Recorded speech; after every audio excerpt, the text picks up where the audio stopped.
Norgan Yogi Jaksan Pemage Sardan Bala Yaksan Chogi Natrukne Pemachun Jesura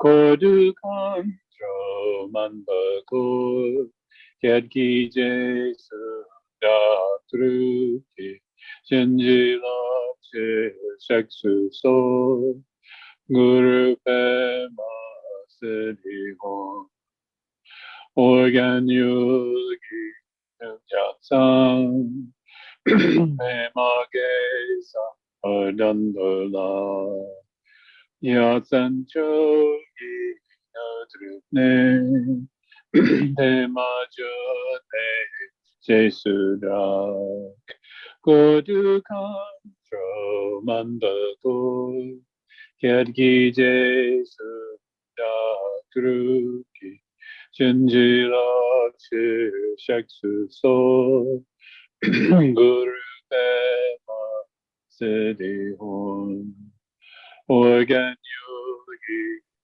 Jaksan Pemage Sardanpala Yatsan Chogi Nadrupne Pema June Jesudak Godukan Dromanbakur Yadki Jesu Datruki Yanjilap Shaksu So Guru Pema Siddhihon.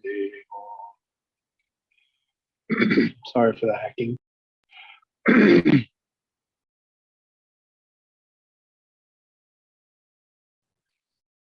Okay, so I want to welcome everybody and make sure that I can be heard easily. I can switch to my headset if you're having any trouble, so raise your hand if you're having trouble hearing. But what we're going to do tonight, we thought we would just start, it's just a family style, sharing stories, sharing memories of our beloved Eleanor. And Aileen and John Paul and I have been conspiring to put together a little backstory for you. So I'm going to share my screen and hope that the Google Slides works properly for me, because this is not something I do very often. In fact, perhaps ever. But I'm going to go ahead and try that now. And let's see how it goes. So you can put yourself on gallery view, and for this part, maybe be yourself muted if you want to. Then we'll, after this quick little intro, we'll then come back to gallery view where we all have faces and we can actually just talk to each other more family style. But wanted to just set the stage a little bit with a little bit about Eleanor's life. And there, okay. So Eleanor Rowe. Hang on, I got to get this out of the way, don't I? There we go. Okay, is that better? Now you can see it, like I said. Oh, okay, you can't. All right. So this was the official, almost official obituary that ran in the Red Rock News. We added a few details, but some of you may have already seen this. She was born in Poland, 1934. Eleanor Christina Dąbrowski. Her mom was a Lithuanian princess. Her dad, a big shot in the Austro-Hungarian Empire. And although he was Austrian, he had a Polish name. He was posted to New York City as the Polish consul. He was recalled to Poland when he refused to indulge the vanity of Poland's leader, Józef Pilsudski. KT, I'm going to need your help. Pilsudski. This piece came Pilsudski, and it's Dąbrowski. Oh, okay, thank you. You're welcome. Dąbrowski. Did I get it? Close? Say it again. Dąbrowski. It's just Thank the you. W pronounced More like an F. like an Off. Okay. like Thank you. like a V. Great, thank you. So this piece, this particular, this write-up came from one of her book bios, because Eleanor was a published author. And this came from one of Woody's books, in which he credited her and thanked her for her contribution to the book. Her life story during World War II, many of us heard this. As I said, the stories come here from John Paul, from me. This is one that I heard from, and I'm sure most of you heard directly from Eleanor. She went from a privileged life with just so much luxury to actually dodging bombs, searching for food, and literally being attacked by a Russian soldier. And then at some point she escaped. She wanted to escape her parents fighting. And Jean Paul, you can chime in here if you want to add to this, because this part of the story I had not heard. No, I think it was a group of Russian soldiers that, anyway, so it was very rough. A group of Russian It was a memory she only got in her 50s when rebirthing, having been. Can you tell a little bit more about her going to the Sisters of the Sacred Heart? Pardon me for interrupting, but can John Paul speak a little bit closer to the microphone? Where's the It would help, yeah. Okay, Thank I'll get closer. Come up to me. Knocked Come to me. Knocked over some cat food. Oh, yeah. Oh, Yeah, that's right. okay. It's just right. Yeah. Right. So I just heard things in bits and pieces, really, growing up. But yeah, she definitely talked about it, that how strict it was at that orphanage, that she wasn't allowed to talk. It was just, it's like they had to be silent a lot of the time. And so it sounded, it just sounded, her experience was just one difficulty after another, from the war to that. And I think when she got to college, she was she had to work her way through school, but I think she was doing better, except then she got tuberculosis and was hospitalized for 6 months for that. So she really had a rough time.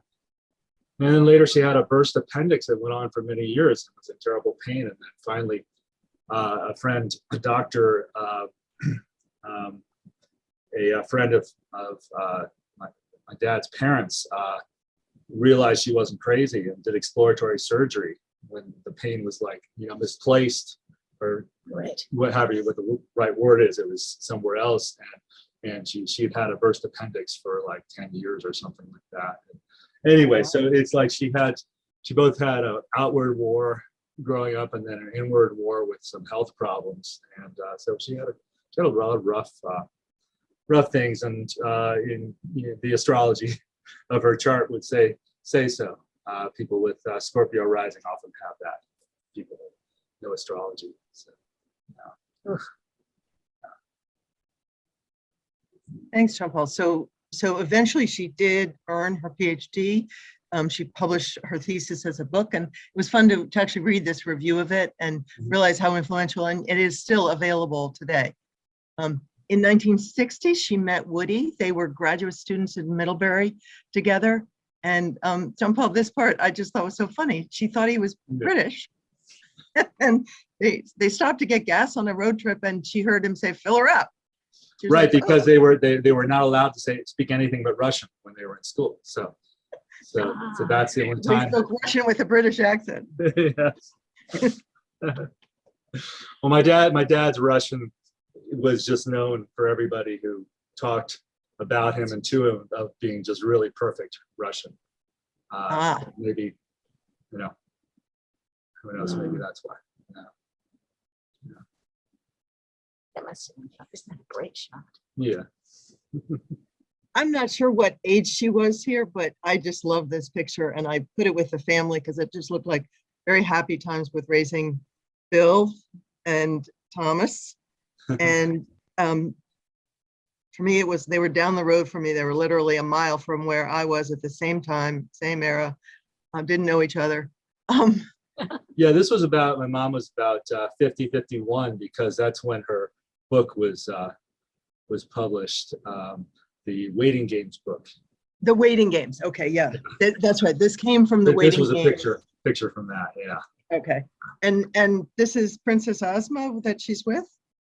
No, this was Rapunzel, a long-haired dachshund. Okay. Yes. Oh, that's great. Yeah. So it was a second dachshund that we had, that we had growing up when I was growing up. So then we get towards, as she's starting to seek other teachers, she goes to Hindu teachers, or Eastern teachers, I should probably say.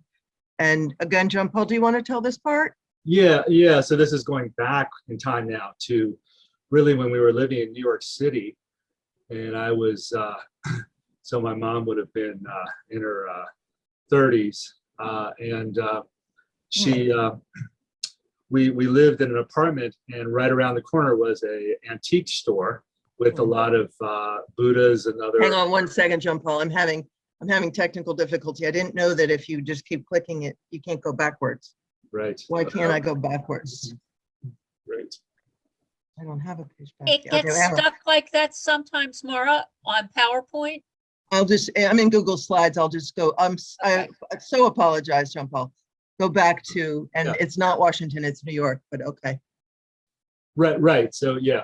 It so basically, she found out that this owner of this antique store was a Hindu teacher, and she started to study with him. And he had the power to flip his hand and have one of his students be flipping on the floor like a fish, is what my mom saw. But unfortunately, there was ego and pride involved with this teacher. And There we go. I see it now. when he unexpectedly died, my mom felt like she was possessed by him for many years until Jetsunma was able to save her. It was really something. Really bad experiences. And I didn't know about this when I was growing up. I just saw how tired my mom was in the mornings, cooking us breakfast. Yeah. And then, right. So it was, my mom had tried, and I'd followed her along, and the whole family had gone to another Hindu master, but he had shaken off this Hindu student of his, actually, himself, but he didn't help my mom get free from him. So I guess it was, some real deep psychic astral, I don't know about the levels of possession. And that's when Jetsunma could see it, of course. And I think it took her at least 2 sessions to free my mom from this. Is what I remember. I just was struck by when you told me last night that she said, "You're fighting for your life, aren't you?" Yes. And your mom, just acknowledged, yes. Yeah. And that's, and then you told me about how even after she was freed, she didn't actually go to the first teaching that Catherine was holding. It was actually like a series. The first series of teachings that she. Mhm. And she just, my mom, was self-aware and really got to know herself and her practice, I think. And she just shared that, she had this arrogance of like, I don't need to be there for these things, And then Jetsunma's skillful means was, after the series had happened, was like, oh, well, can you go ahead and transcribe this for me, And then she, this is what I remember her telling me, and then she realized what she had missed. And then she didn't miss any more after that. It's my understanding. So, yeah. Aren't we all? Yeah. Okay, we need some help on this slide. Can someone identify everyone in that picture?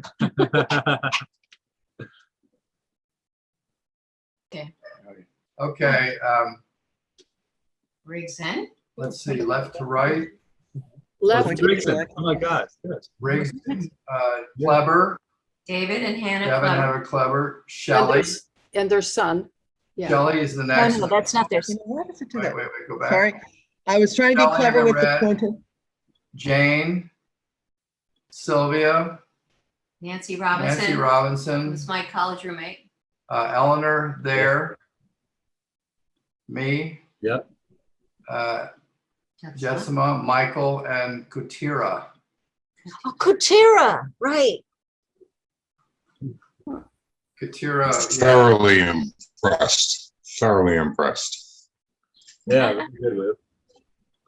So Yeah, that what was year when do we you did the think first- this was? That was the first refuge ceremony where we took refuge and we had individual flowers and we placed them in the water on that bridge. There's a creek under that bridge, and this was some kind of a retreat, retreat center place. And we spent the weekend there, and That might be 1970, no, it was Nine. 80. 80s. 80. I remember. Reason looks like he's got 10. Yeah. 83. I think it was 81 or 82.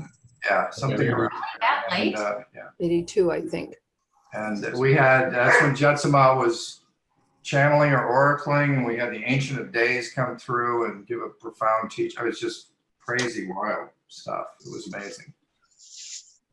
And yeah, it's pretty awesome.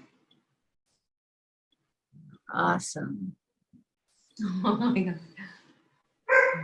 And this is a couple of years later. Oh my God, look at this. What a blast from the past.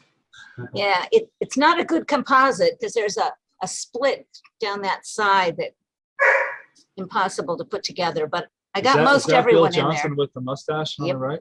Yep. Yeah, that's, Next to yeah. Eleanor. And then You look can at, see Eleanor behind Yeah. Bill Johnson. Look at Palma with the big hair in the front, in the second row, right there. Oh, yeah. Yeah. Yeah. Michael Brunk in the striped shirt. Uh-huh. The gal right behind Michael, the blonde, That's next to Michael is Rinchin. that's Rinchin next to Michael. The gal was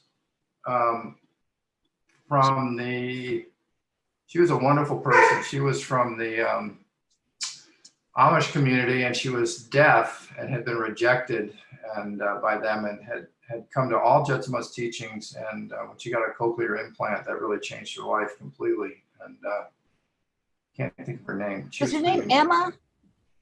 Yeah. Sulfus. Yeah. Sulfus, yeah, which is a very famous name in that community. And then next to her, who's that? Is that you, Ted? No, That's wait. Jetsunma. Oh, wait, right next, that's Jetsunma Michael, but going the other direction. I think it's Rob Flanders from. Oh, yeah, Rob Flanders, yeah. And then is that Gabriella? Gabriella. Yeah. That's Gabriella. Gabriella. Oh my And God. And then Sylvia, Sylvia and Yeshe Thomas. Yeshe. Carol Policurcio, No, that's Yeshe. and there's Yeshe. Oh, yeah, it's Yeshe. Oh, Yeah, that's it's not- Yeshe? Who's That's this me. next to Yesh? there's Okay. Yesh. Claire. Who's between Yesh and Claire? Don't know. I don't know. I don't know. And then down here, That might be Hesper. Hesper. And this one, this is the bonus points if you can get this one at the bottom. Wait, that's It's Aileen. Connie Aileen. Oh my gosh. Strictly speaking, it's Karen Williams. Oh my God. And we think this is Elizabeth up here. Yeah. Yeah. John And Randolph should be in here somewhere. Right there. There he is, Right John there. Randolph's right in front of her. In fact, they had a, well, This is Who? John. There's in the back, you've got, next to Eleanor, you got Ted, Linda, Anne Marie, Richard Ader. Richard Hader, yeah. Richard David. I and- think that's Somerville. That in the looks like back. Ann Middleton. Yeah, that was me from Canada. I came down to And that. then Yeah, is and this Jane and Wib. on there.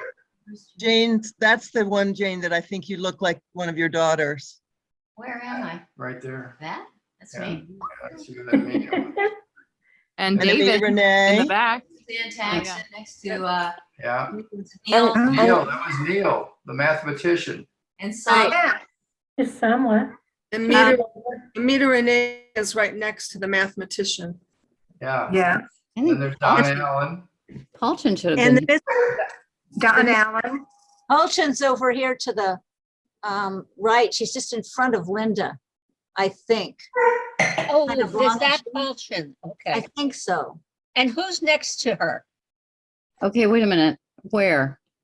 Because my friend from Canada came with me and she's like to the left and upper from Jetsunma. I think that's my Oh. friend. Jean. Oh, that Okay, Dark yeah. haired one, Ann? Canada. Okay, Yeah, that's not Paulton. okay. But Paulton was at that event. So who's the dark haired one? So your friend is the one I with think the so. bangs? It's a really small picture on my computer, but yes, I would say yes. And then who's the dark-haired one next to Samla? I do not know. She looks familiar, but I don't know. Right in here. Okay. I know who the Um, mystery person is that you couldn't figure out between Claire and Yeshe. Yeah, that's Megan. Yes, ma'am. Oh, Yeah. Really? Oh, my goodness. Wow. Oh, we got to get this labeled. I know, we definitely do. Who's behind, the man behind Megan then? That's Jay.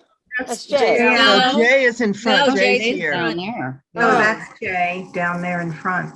And I that's think Palmer this is next to him. Yeshe John Oh, Randall. Yeshe Nunca, right. And then this mystery person, Tom Barry. That's Tom Barry next to Aileen. Oh, No, Yeah. Tom Barry Whoops. is, sorry. actually, I'm next to Tom Barry. And Yes, Hesper, it's isn't that Lucia. Hesper? So it's Hesper, Lucia, Tom, Aileen down at the bottom. And who's Right. looking down at Aileen? Oh, yeah. I wondered if that could be Renee. No, Deborah. Renee's over here.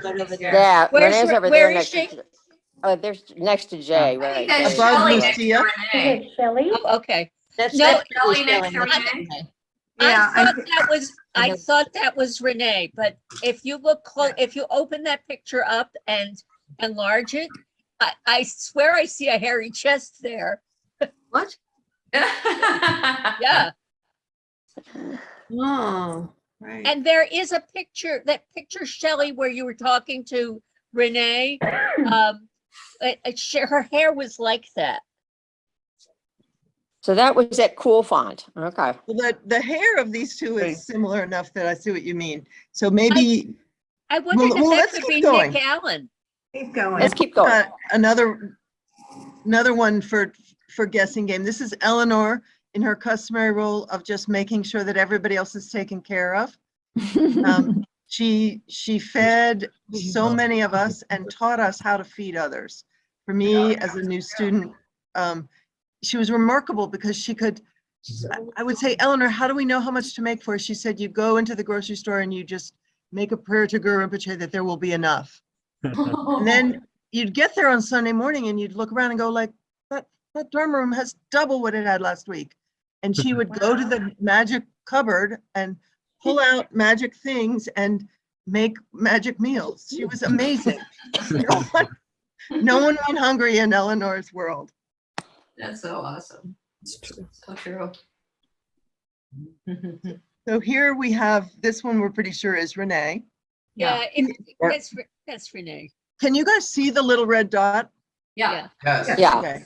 And then this is the Dark-haired Shelley. Shelley.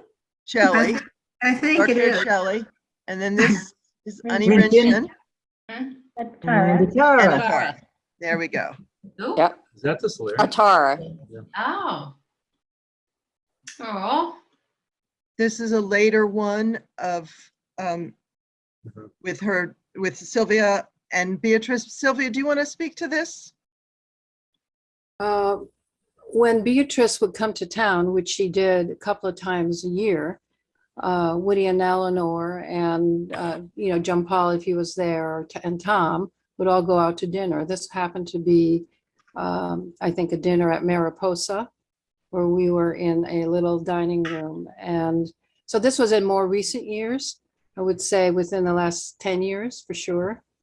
And so someone snapped a picture of us. I had to get up because I was seated on the other side of Eleanor. And so I found a place in the middle. So Lovely. Who is Beatrice? she is one of Eleanor's nieces. Her brother had 4 children, 2 girls and 2 boys, and she is one of the daughters. She really adopted Beatrice when her mother passed away. But my mother's brother was a jerk, and she didn't have anybody, to look towards. And my mom would just spend hours on the phone with her, constantly helping her. And she was becoming a dynamo business woman. She was like, she started out as third grade teacher, Beatrice did, and then she ended up tutoring on the side, and then started a whole tutoring academy and came up with all new ways of tutoring kids, and grew it into, because she was the small business person of the year in North Carolina one year. Anyway, but my mom was kind of supporting her along this whole thing and just trying to keep her, she was a tough businesswoman, keep compassion in her mind, and support her. Yeah. So, yeah. Nice. Yeah. Thank you, John Paul. I remember hearing about Beatrice, but I didn't have the face and the name to go with the stories. When you told that story, I remember your mom speaking about her quite a bit. Right. And here we're coming up on the last of our pictures, and then we can go to gallery view and just look at each other and share stories. But this is 2013 at KPC, and we're probably a little more recognizable here. Eleanor, of course, His Holiness and Jetsunma sitting together, and then Eleanor right beside Jetsunma. Right. Mm-hmm. Yeah. Well, that's when we didn't have a temple. We were still renovating the prayer room at that point. Yeah. Right. We were in the tent. Yeah. Mm-hmm.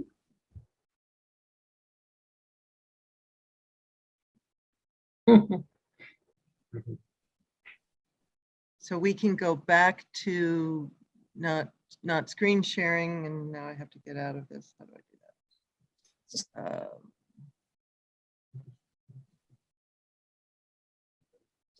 I love that montage right there. Yeah. Mm-hmm. Beautiful. I'm gonna get my stuff out of the dryer. I do that. That's it. Thank you. Yep. So here we are. Thank you, everybody. A little tutelage on how to do this. So we'll be back. Victoria, were you going to be able to show Owen? You have to unmute yourself. Yeah, hold on. Yeah. Yes, of course. Here we go. We're in the middle of making a fort. Oh, he's a big boy. Oh. Are you making a fort? Do you want to tell them how you say, oh, money, oh, money, oh, money? No, you're being shy. Oh. Yeah, he started saying, oh, money, oh, money, oh, money. Right? Yes. Okay, bye. Oh. Oh. Can you say hello to everybody? Hello. Hello. Hello. That's my favorite toy, Dumbo. Oh. Yeah. Oh. No. You dropped it, huh? Bye. Can you say bye-bye? Bye. Bye. Bye.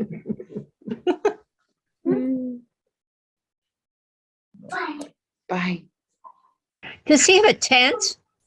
Mm-hmm. Oh gosh, no, this is the dining room that he has taken every blanket in the house and draped it in here to create, a fort, which is pretty much standard operating procedure. Right. Right. Fabulous. Fabulous. Trying to figure out how to switch it back, but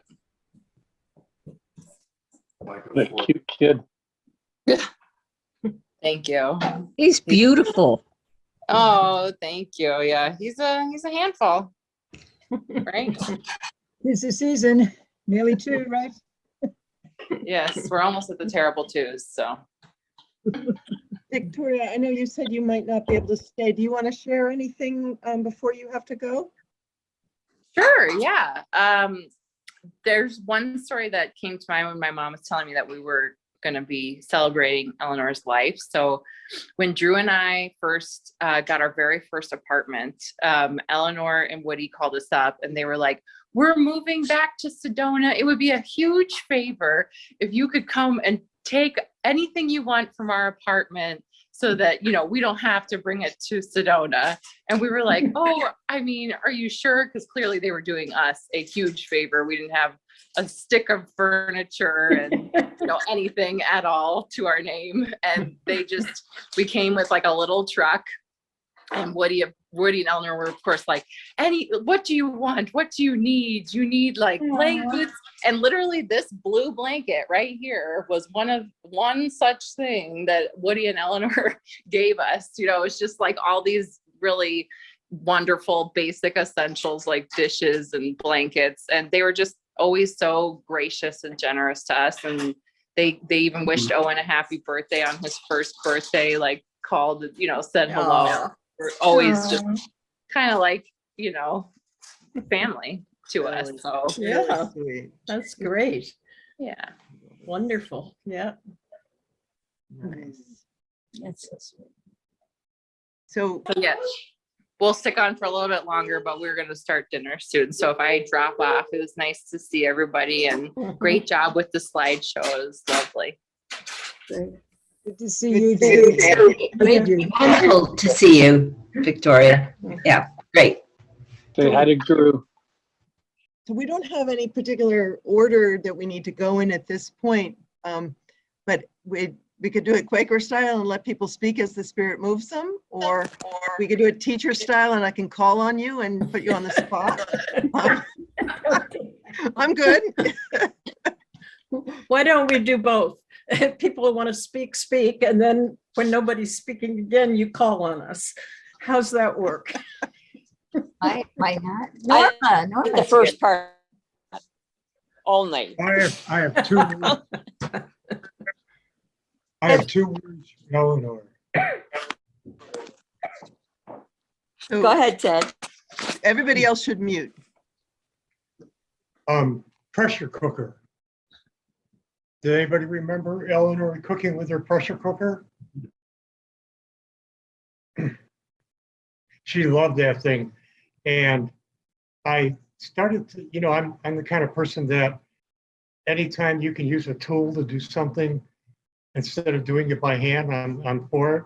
But I started to look at operating a pressure cooker and I said, no, you know, it's just not that hard to steam vegetables, you know, but she just loved it. And apparently it's pretty healthy. That's one of my memories of Eleanor. Is Lucia on? No, I'm here. well, you and I were talking about Eleanor and pressure cookers when you brought me home. That's what made me think of you. Yeah, Eleanor was just a phenomenal cook. And she was always looking out for us, always. So that's one, you know, I always remember her like that. Mother Eleanor, we used to call her. And she's just an incredible human being and faithful student and Sangha member.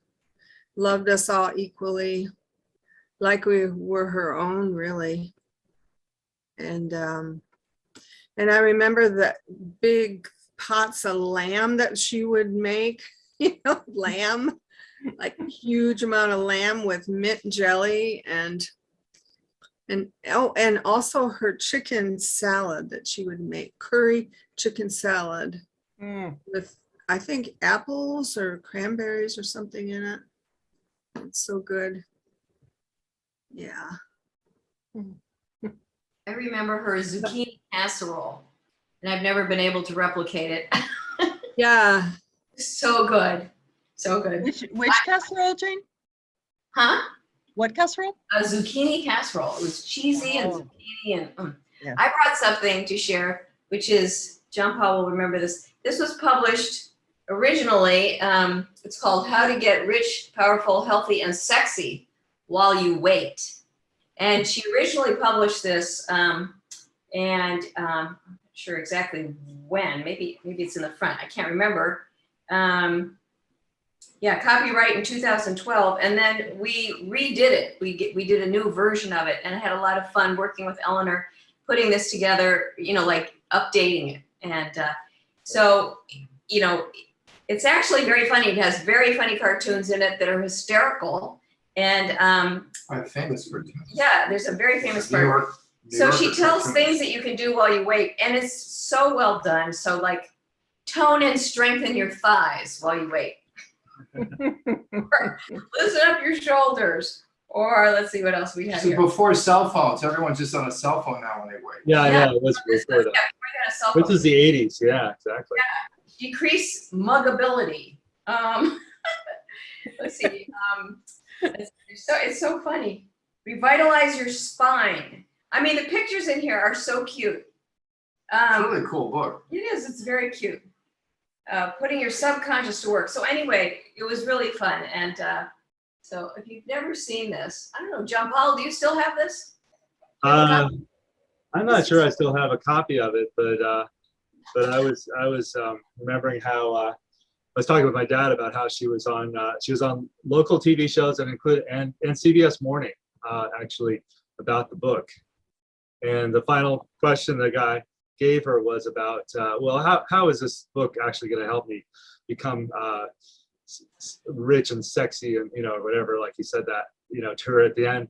And she looked at him and said, aren't you that already? And he said, you'll be back. She was a charmer. Oh my God. Yeah. So I share, it was, and I just remember this recently, when Jane and I got engaged, Woody and Eleanor wanted to throw us an engagement party. And we didn't really even know that that was a thing.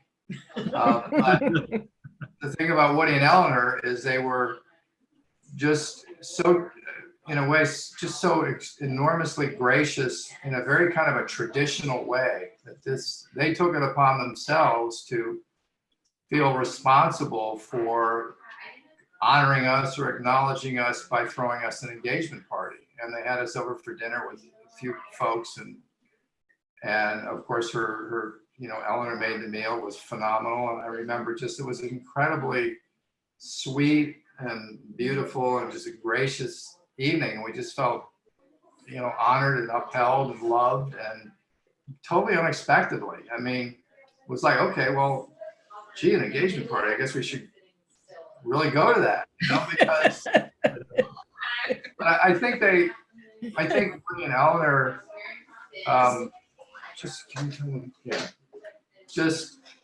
came from that generation, and then the way they were raised, or their experiences or whatever, was always about graciousness and kindness and generosity, and just doing for others, dropping everything, being there, and really upholding people. And they just they were elegant, and just how they expressed themselves and how they expressed themselves in the company of others was just really precious and beautiful, and really always first class, always just beautifully very articulated. complimentary to others. I remember that. And selfless, really selfless. And in fact, they would open their house up. This is pre-Buddhist days, when we would raise money for CDNL, which was the Center for Centers for Discovery and New Life. New Life. Thank you. And we had, I guess, we had expenses and stuff. And I remember we did auctions there at Woody and Eleanor's house. And it's a vague memory because I think there was a fair amount of wine that flowed, and It was like ordained, or anyone was, it was pre-Buddhist. it was a casino. It's casino night. Right. Yeah, we had all these themes, and I remember one night being the auctioneer and just not being capable, really, because I'd had too much to drink. And I think probably Woody probably, in feeling sorry for me, bid on most of the things that was Eleanor did, and they ended up with all this stuff, and they were always so, as we all know, so profoundly generous to all of us, and it was just fun. Those were fun times, and Yeah, it was at that Broad Branch house, the very elegant house in Chevy Chase. that had a Right. ballroom on the top I was floor. remembering the ballroom. Yes, yeah. Yeah. That was incredible. Yeah. Who's got a ballroom on their top floor? Yeah. That was really fun. I still have the flyer from A that Lithuanian, in my archives. Oh, wow. Wow, that's gotta be interesting. who has a ballroom on the top floor? A Lithuanian princess. Brought it. They know how to make a big game. Was it Victoria, I think, was talking about how she was invited over to take things when they were going to Sedona. And I remember I went over there.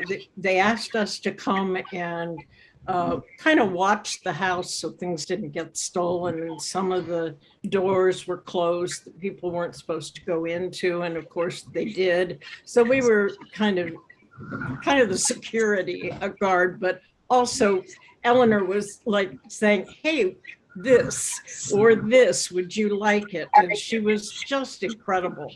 And of course, she didn't say it that way. She was much more elegant than that. And I did think of Eleanor as a very elegant person. And that was the connection that I thought of her. And I feel very sad that I didn't get to know her better because we just weren't in the same, groups. Yeah, I was busy doing things around the temple and she was busy writing, and we would meet and talk. And I did get some of her food, but not very much because she'd stopped cooking by the time that I was there. And it was Marilyn and Camille and Paul, somebody. Anyway, yeah, but she was lovely. Eleanor was also an artist. Yes. She created these. She made these polymer sculptures in their garage.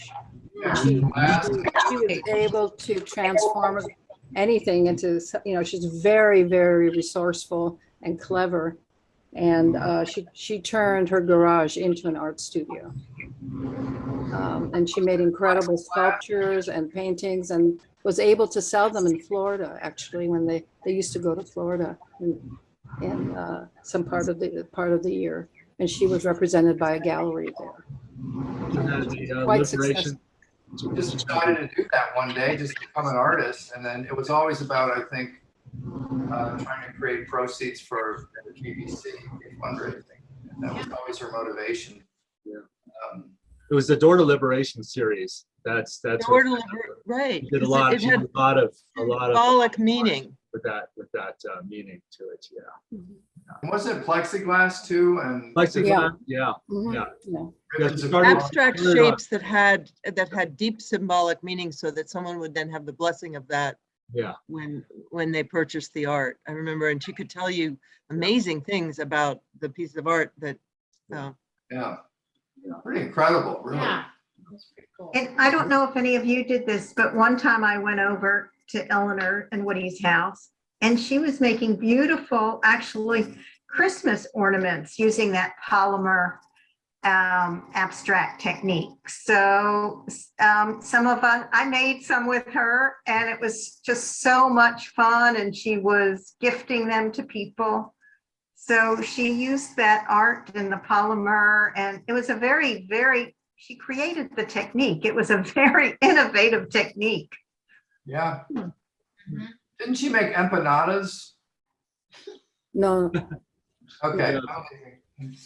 But she was quite, you may not know that she was very adventuresome and a big risk taker. John Paul, I'm sure you know the story. When you were little, you were quite ill, and your mom was trying to find ways to make you feel better. Right. And she was in a natural health store, and she heard two women talking about a doctor. This was when they were in New York, a doctor in Connecticut, and who had this special technique that would helped her son. And then Eleanor went up and said, pardon me, I couldn't help hearing, but I have a son who's not feeling well. Can you tell me how I could see the doctor? He says, well, this is a very unusual doctor. You have to take the midnight train from New York to Connecticut because he doesn't want to waste his time with anyone who isn't serious. You have to bring a stool sample and a blood sample with you. And of course, Eleanor did that. With, we drove her to the train station. She hopped on that and she took the midnight train to Connecticut. And I think the treatment helped you as far as. Yeah, I it really remember. changed my energy. I was really falling asleep in school. And I think it might have been a little overkill. I was taking 72 vitamin pills a day for years, but anyway, but the change was really good. That I had a lot more energy, and I had to be off sugar completely. I just do seem to have a real sensitivity that before that I was wanting sugar and everything, and then I couldn't even have sugar. On my birthday, they didn't really have sugar-free stuff back then, so it was an interesting shift when I was 6 years old to go through that. But but you're right. My mom, the pediatrician was just saying, he's fine. Don't worry about it. So she did get me help no matter what it took. Yeah, and the other example of that I had that was really fun is that she smuggled books by Russian authors here in the United States into Russia. They went to Russia. Of course, they have a very close connection to Russia. They both spoke Russian and, had academic experience there. And so they would have gotten into a great deal of trouble if they found these smuggled books.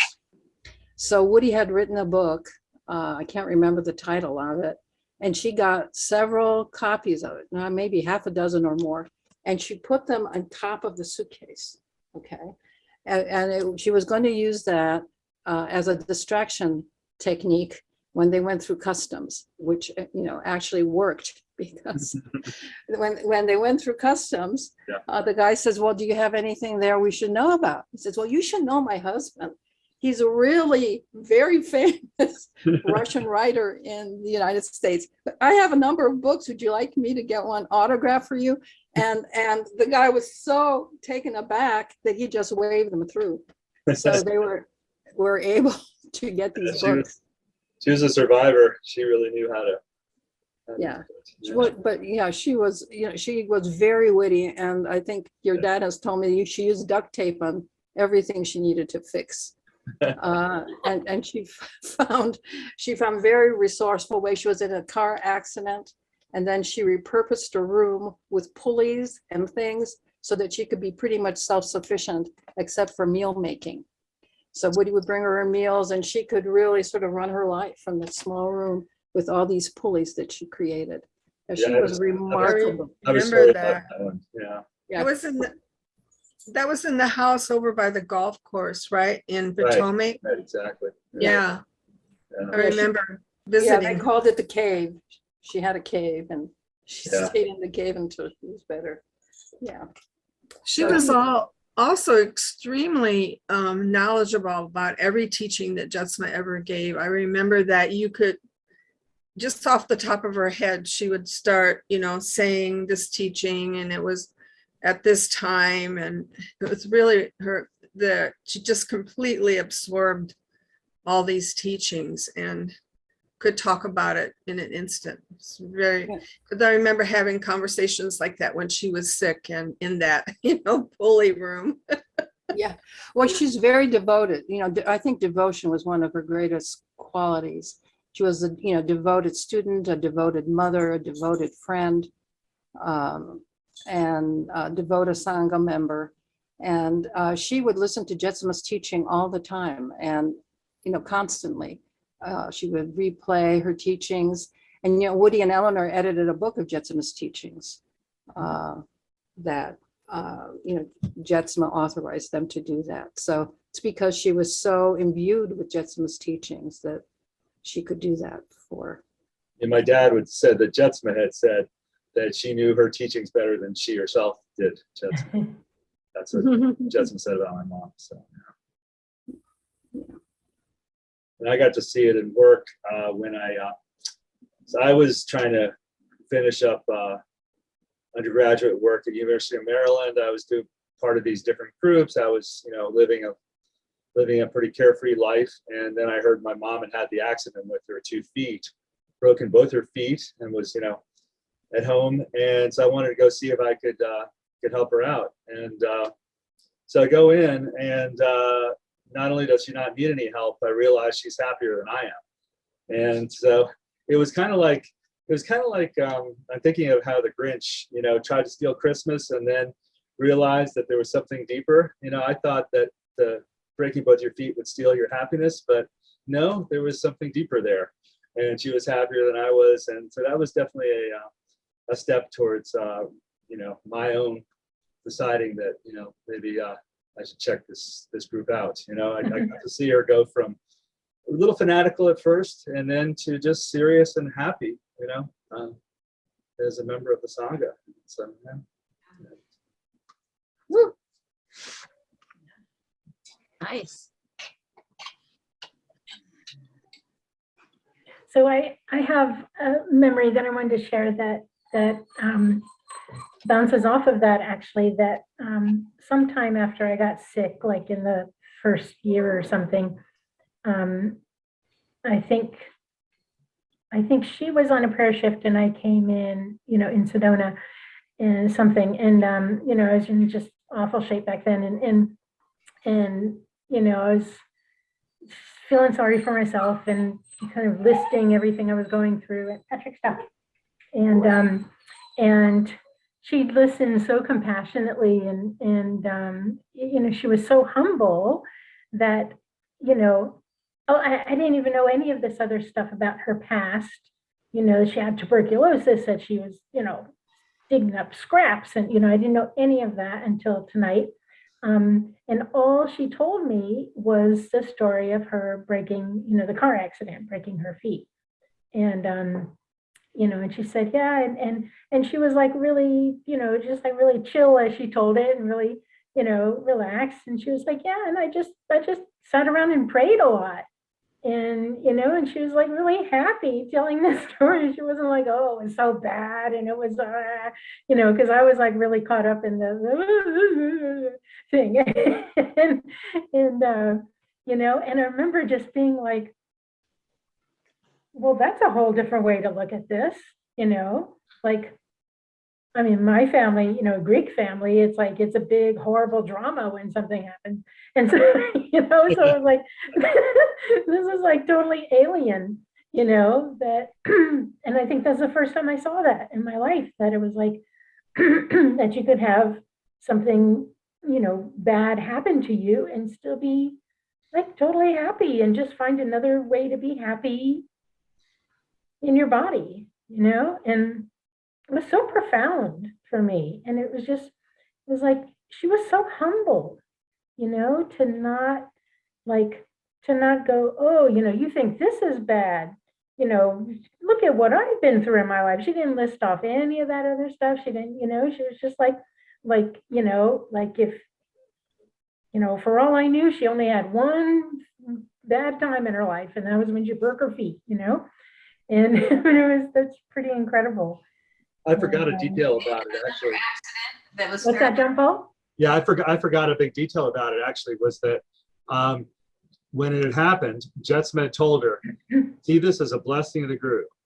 And then later, that's obviously what she was doing when I saw that she was happier than me when I came in. And then later, she overheard Jetsunma telling Gyalta Rinpoche, yeah, I had this student who had this bad thing happen, and I told her to see it as a blessing of the Guru, and she was able to do that.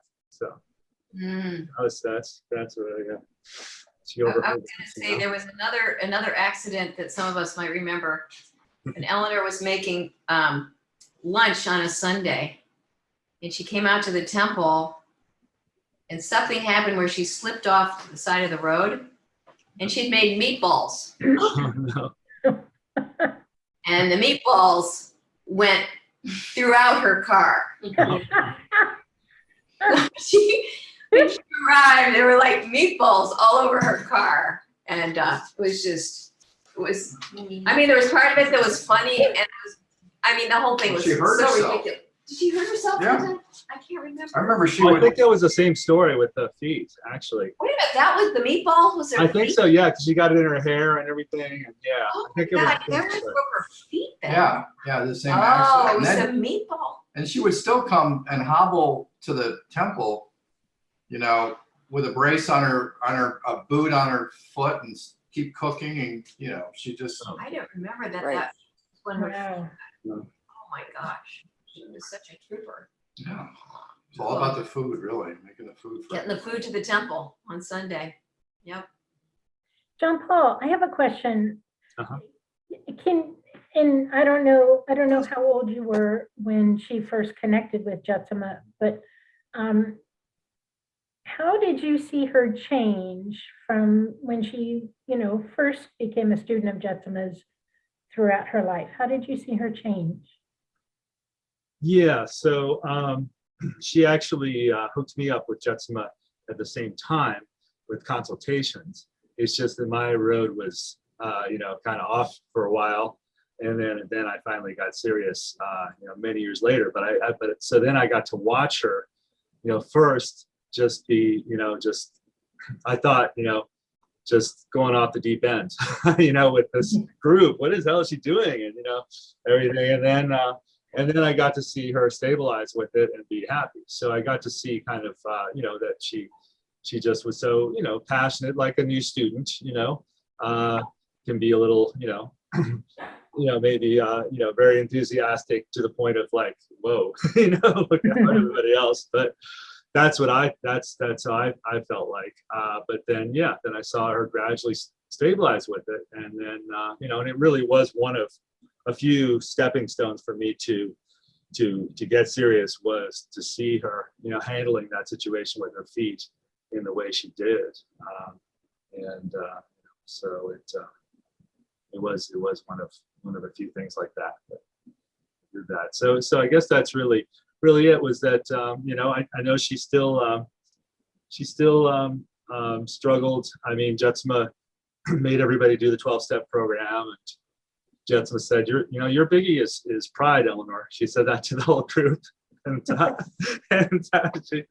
wasn't easy, but she worked the program, and then she just kind of was. Then Jetsunma sort of had her doing the art and doing the things, and she was working with my dad with the teachings, and it was just so it just seems like she just she really aced it, is what I think, as far as the like the devotion and the teachings, that to just learn it so well and apply it. So.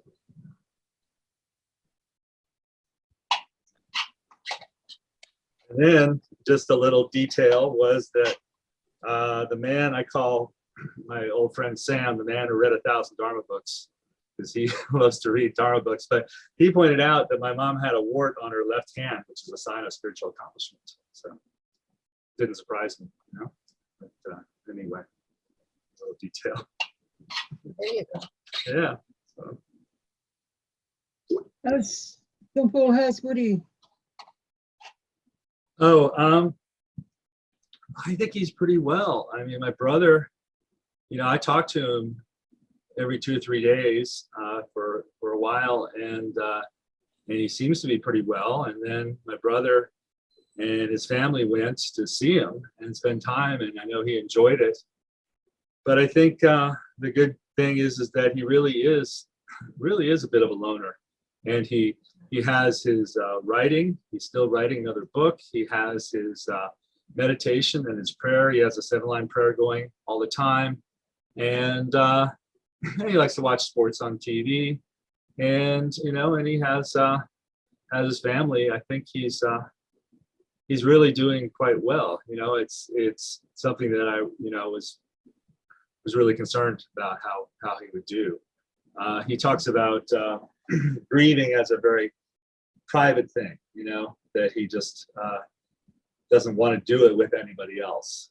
So in that sense, I don't really know, how he's doing with that per se, but he really has, developed a lot in the last 10, 20 years with his own spiritual practice, and then of course his creative writing. So That's great. Well, he is a Virgo. John yes, Paul, yeah. it's good to hear. He also has kept a team of caregivers that come and visit him several times a week. So Yeah, he has three, yeah, exactly. three that he's very fond of, and a lady who cleans his house. Yeah, So he, yeah. Has company. He's not alone. And Right. we're in touch every day, Nice. he and I, just the way I was when Eleanor was alive. And it's not always a long conversation, but enough for each of us to know how the other is doing. Sure. And he's been pretty steady. And I think it's been quite remarkable, really, how well he's managing. Yeah. So I just wanted to add that. Thank you. Thank you, Sylvia. Yeah.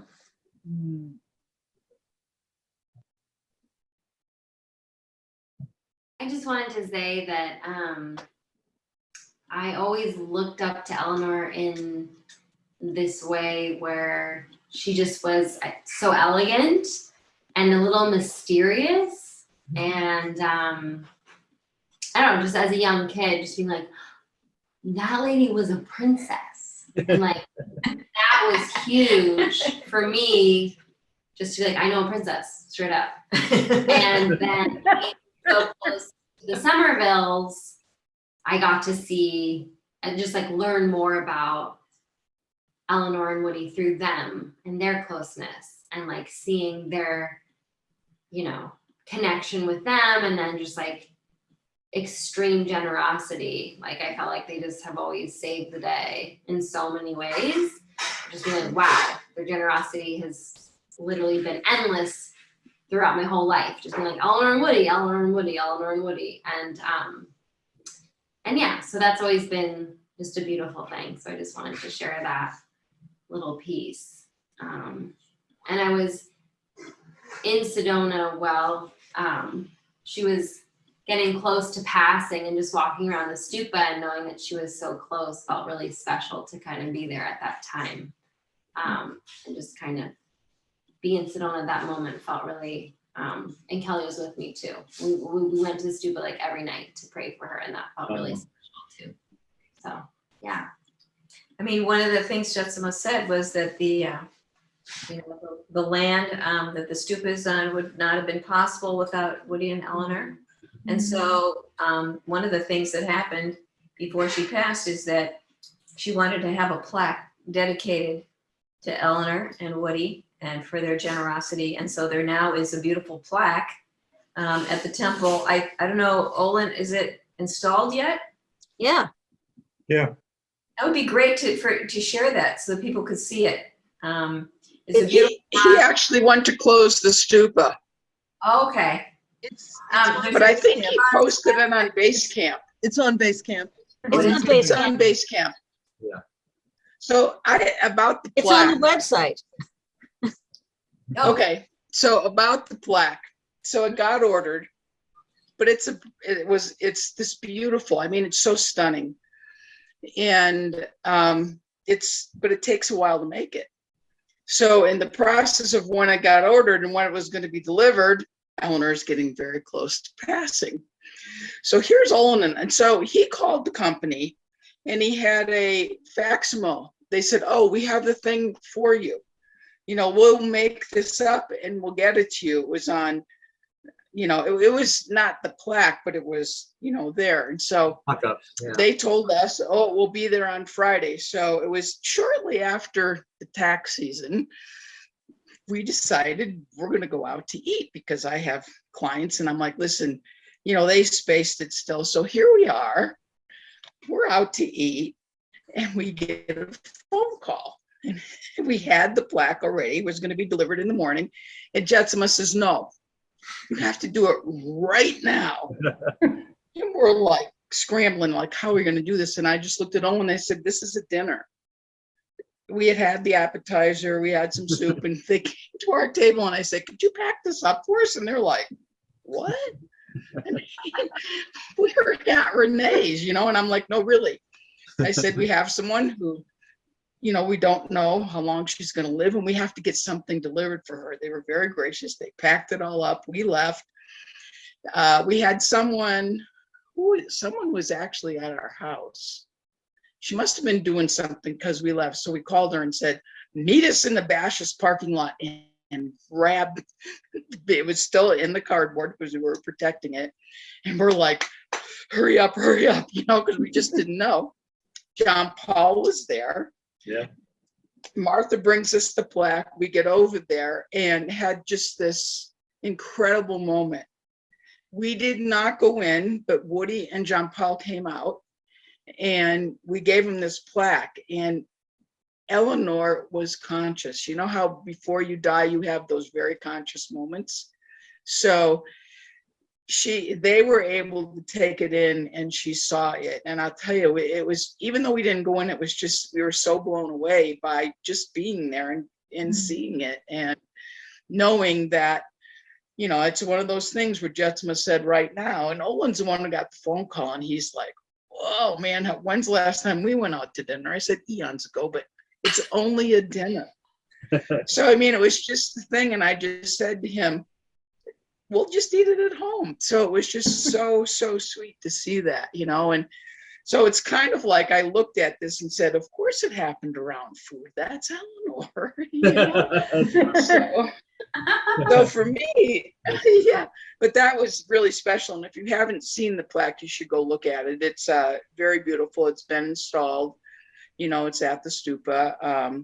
I don't know if Sylvia's had a chance to take Woody up there yet, but she will. And one more thing. So when I did have the very great privilege of having Eleanor's meals on Sunday, and they were the highlight of my week, I will say, because I had 3 little kids at home and I could go to the temple on Sunday, hear the teaching, and I could get fed. And I would tell her that constantly.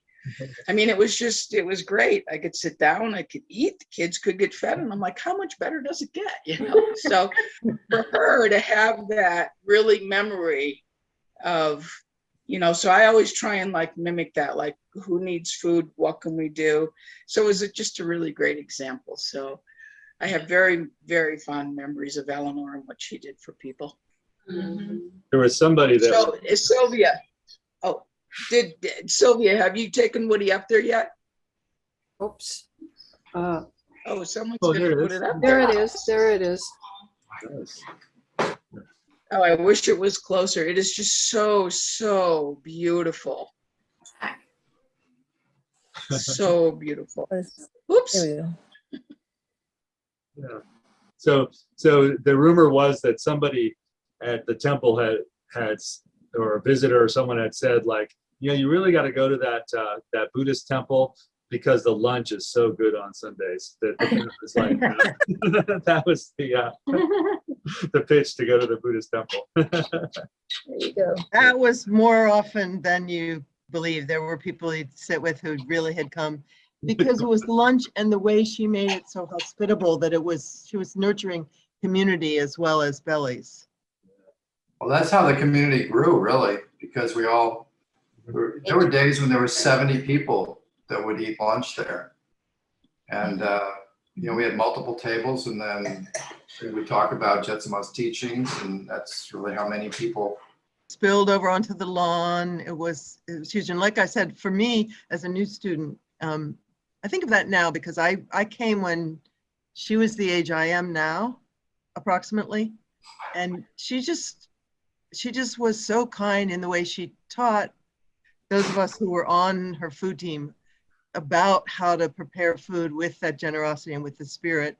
I never did get her recipe for Lithuanian chicken, which I would love to have had, but the spirit with which she say, if you burn the rice, just don't stir it. Take the good stuff off the top and leave the burnt part on the bottom, and add some chickpeas to it. Now you have a meal. She was amazing. And Sylvia was on the team, and we would just remember just cooking. Sometimes we'd go to her house. I think for Jetsunma's wedding, we cooked up a storm at Eleanor's home. And it just was such a joyful way to be together, and also to hear her sharing just that richness of stories, of teachings that she would just throw in very naturally. I'm really always very grateful. And I lived down the road. I lived on the other side of River Road. So I got to pick her up and take her to teachings. And I didn't know, what that would bring me, but it was just this amazing gift of being able to go to a teaching with her and then talk about it on the way home. We'd have from the Temple to Potomac to just kind of contemplate what we'd heard, and she could help me understand it. So she was a real, I'm just forever grateful. And Beautifully stated. That's right. Nice. Yeah.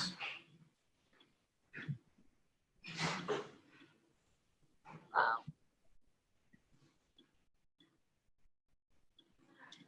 Well, as part of the warm up for this event, I made a couple of calls to people who were in the early group just to see, if they knew and that sort of thing. And I had a long talk with Elizabeth Nichols yesterday, and she called back, and she just talked and talked. She said she couldn't be on this thing because she didn't have good internet, and so she wouldn't have had a stable signal. But one of the things that she said was that her daughter Lexi is Eleanor's goddaughter, right? Oh, okay.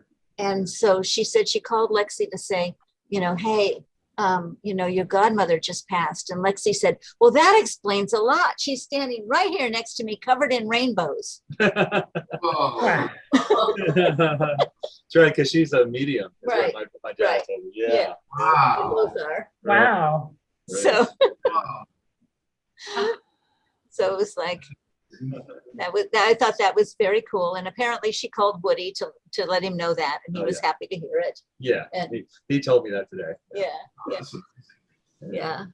It was an interesting phone conversation. It reminded me of how we were all these free spirits back then in the early days, and come together, and Jetsunma has kind of somehow actually, begun to mold us onto going into a direction. We were just all over the map. None of us wanted to be in a group or be a part of a religion. I don't think we still do, but there we are. You're absolutely right. Yeah. No, so it was fascinating. And she was really glad to reconnect. She was really excited. It's amazing that you did that. That's incredible. Yeah, and Elizabeth Nichols was the inspiration for Eleanor and me to get together. She and with Jetsunma, she created a ladies' luncheon, and the three of us were some of the guests at that luncheon, and we connected with each other. It's the first time I saw Jetsunma. It was the first time I saw Eleanor. Wow. And that was all because of Elizabeth Nichols. Wow. Yeah. Wow. Well, she did say, that her husband, David, who passed away a few years ago in a diving accident. No, he was swimming in Hawaii and with his daughter, and his daughter got in some stress, and he went to help her, and he didn't make it, and she did. Yeah, he got pulled out by a riptide. Well, He was it's kind of like- Olivia, can you put a year to that ladies' lunch?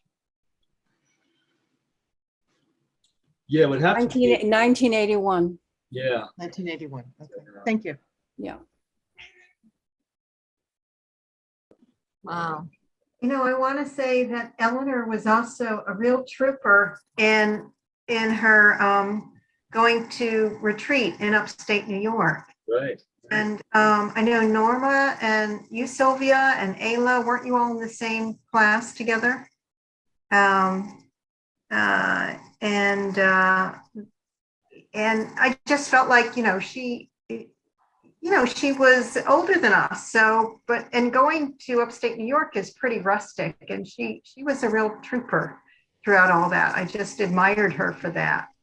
Yeah, and she broke her kneecap at First one of the retreats. Yeah. But she was a server of food, not surprising. And but she slipped in the kitchen and took a fall. Yeah, I remember the last year she was there, I was in the same class. I'd been ahead, but I'd gone away a couple of times to New Zealand. And so I ended up in the same class in 5th year with with Eleanor and Annie Polchin as well, and it was their last year there at retreat. And that was the year, that was 2009, because it was the year just after Paulina passed. It was a very important year for us all, of course. But yeah, I was amazed because it is, it's so rough up there, especially in the Dzogchen Highway, right? She was amazing.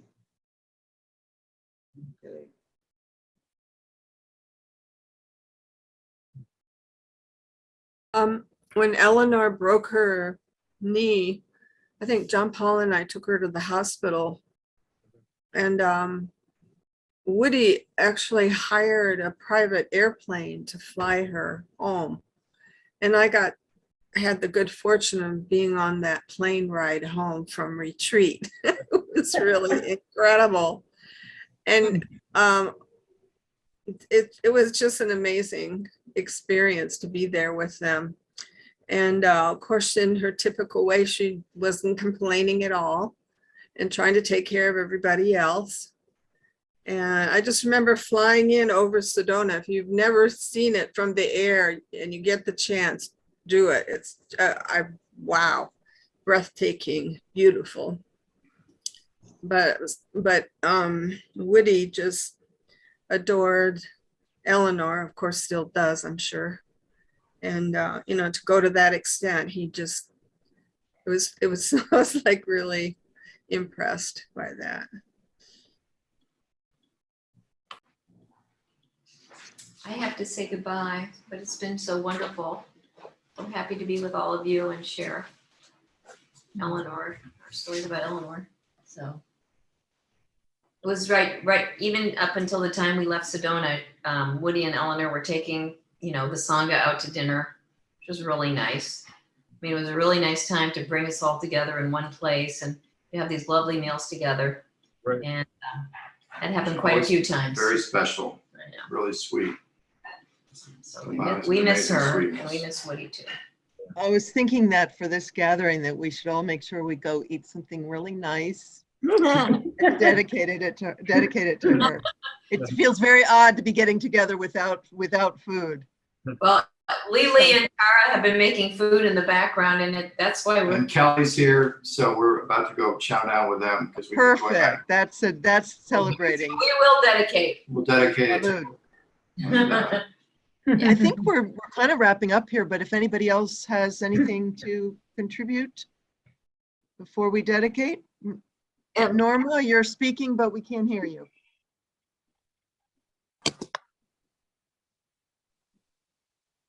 No, not yet. Oops. I just wanted to share that one of the last meals I had with them was when Anidawa came here to Sedona. And they decided that they had to take everyone out, here to dinner. So we went to Szechuan. And I was so surprised. I found out about it last minute. And I just, they are just such wonderful people. And Eleanor was very amazing, even though I really didn't get to know her that well. She was just always kind. They both were. And it's just been wonderful seeing everyone and hearing all the stories about her. So thank you for letting me join. Thank you for joining. Oh, so Norma, you need to unmute, my friend. You look at the microphone on the very left on the bottom and click it, and it talks. There, you did it. Okay. From the time I showed up in 1992 at KPC, Eleanor was just so friendly to me. I have two pieces of art that she did. They were kind of like collages where she would make designs and shapes. And she was just a friend in many ways. When we moved back to California in 1996, she would call me at night, and I would think it would be 9 o'clock at night in California. And I would think, what time is it in Maryland? But she was always nice. And she came out to California to do a treatment at some point up in Solvang. And Gary and I drove up and saw her. And I just called Woody about 2 weeks ago because my 6-year-old granddaughter, Tristan's daughter, Tristan started reading her Woody's book of children's Buddhist stories. And she loves it. She loves the book. So I called up Woody to tell him, and he could not have been nicer. And he gave me some publishing tips and stuff like that. I didn't call him to say, oh, how are you doing, since your loss?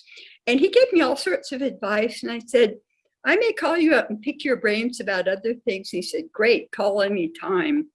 So when I asked Woody for help, he was just terrific. Eleanor was lovely. I miss her. Woody was wonderful. And I was really happy to know him. It was my good fortune to know both of them.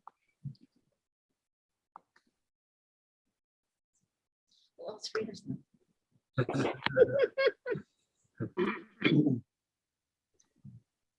Yeah.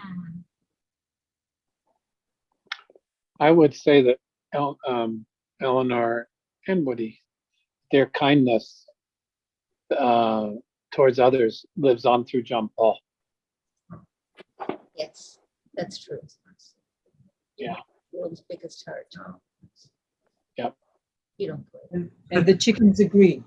So 95 out of 97. Pretty good odds. That's a good average, John Paul. That's Disagree. pretty darn good. I was gonna say, that is pretty darn. Thanks. But that's true. She lives on through you, John Paul. Your kindness towards others. You have a lot of your mom's qualities. Mm-hmm. Thank you, everybody. This has really been nice. John Paul, you used to cook with your mother, didn't you? Cook with her? Yeah. A little bit. When I got serious, I worked a little bit with her, and yeah. But I Not bad, I can't learned how to do a little bit of stuff, but nothing like her. And yeah, Lithuanian chicken was really good. I don't know if it still exists anywhere.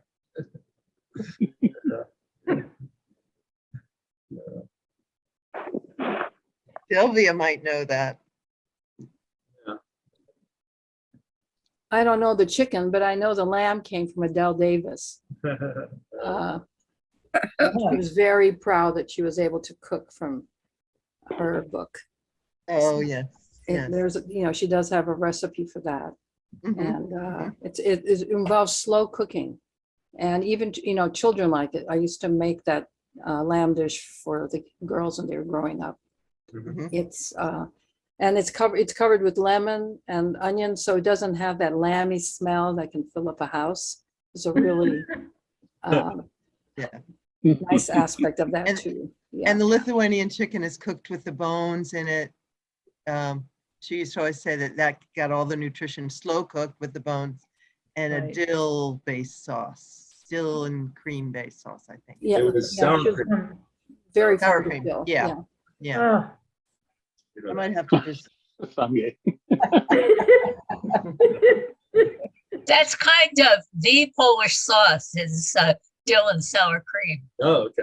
Yeah. oh, man. Good choice. Wow.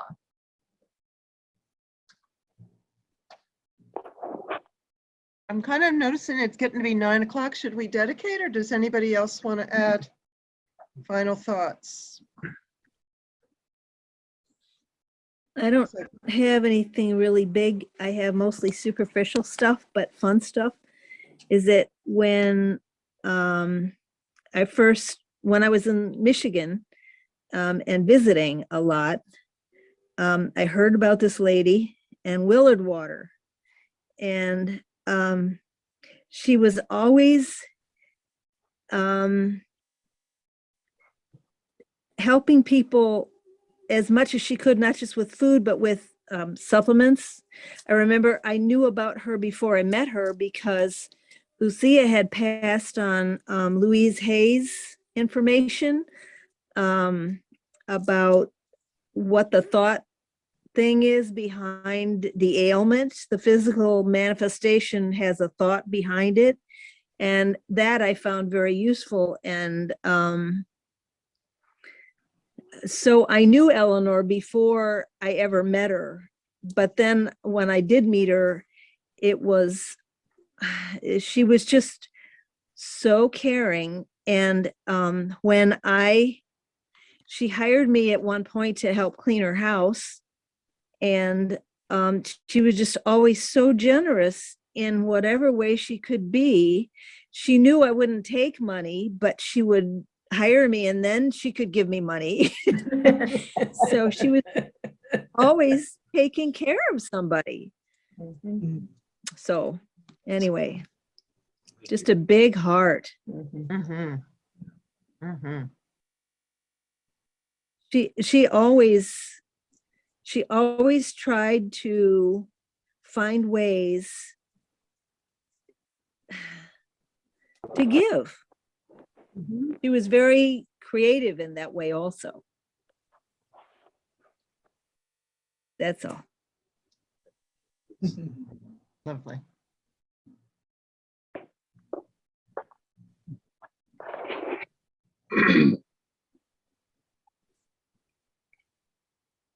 So this has been really fun to share this time. Let's go ahead and mute so we can dedicate. And Gompo, could you lead us in the dedication prayer?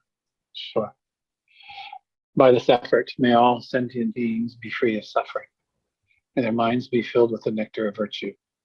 In this way, may all causes resulting in suffering be extinguished, and only the light of compassion shine throughout our worlds.